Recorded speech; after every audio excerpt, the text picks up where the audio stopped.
আমার বাবার কয়েকটা কথা খুবই মনে পড়ে। প্রায়ই বাবা বলতো মানুষকে কখনোই বিশ্বাস করো না। রক্তের সম্পর্ক যতই শত্রু হোক না কেন, রক্তের সম্পর্ক কিন্তু একসময় ঠিকই আপন হয়। কিন্তু যারা হচ্ছে তোমার শত্রু, তারা তোমার সঙ্গে খুব ভালো ব্যবহার করে মিশবে, তারপর তোমাকে কষ্ট দিয়ে ঠিকই চলে যাবে। এই কথাগুলো বাবার আগে একদমই শুনতে ইচ্ছে করতো না, কিন্তু এখন এই কথাগুলো খুব বেশি মনে পড়ে। আর ততদিন বাবা চলে গেল।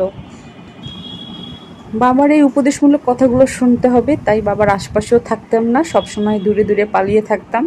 কিন্তু এখন মনে হয় বাবা থাকলে বাবার কোলের মধ্যে মাথাটা রেখে বাবাকে বলতাম, বাবা তোমার এই কথাগুলো শোনাও তো, এই কথাগুলো শুনবো।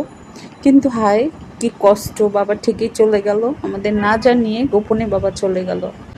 মাঝে মাঝে মনে হয় কেন বড় হলাম, কেন বাবা চলে গেল।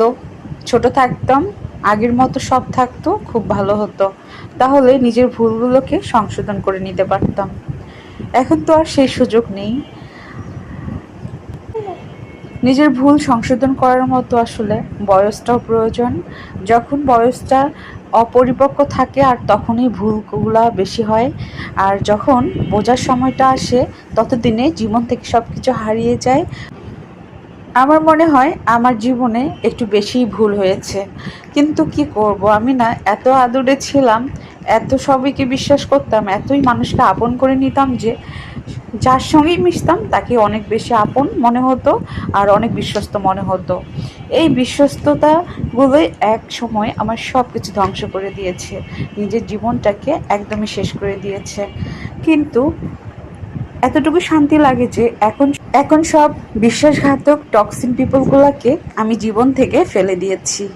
ইনশাআল্লাহ আশা করি এই বাজে লোকগুলো, বাজে মানুষগুলো কখনোই আর আমার কাছে এতটুকুর জন্য স্পেস পাবে না, ইনশাআল্লাহ।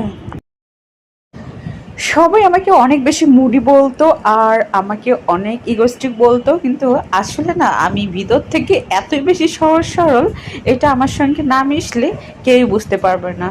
আবার এত বেশি জেদি, এত বেশি রাগী আমি, আমার জেদ, আমার রাগ একদমই অনেক বেশি ভয়ঙ্কর হয়। অনেকে ভাবে, অনেকেই প্রথমের দিকে কাছ থেকে মিশে আমাকে সহজ সরলভাবে নিয়ে নেয়, কিন্তু আমি মানুষকে অনেক বেশি প্রথমের দিকে স্পেস দিয়ে তাকে এ টু জেড অবজার্ভ করি। দেন তাকে এমন ছুঁড়ে ফেলে দেই যে কিনা আর আশেপাশেও আসতে পারে না। এটাই হলো আমার ক্যারেক্টার। যাই হোক, আর অন্য কোনো দিন অন্য কোনো ভিডিওতে এগুলো ডিটেল আলোচনা করব।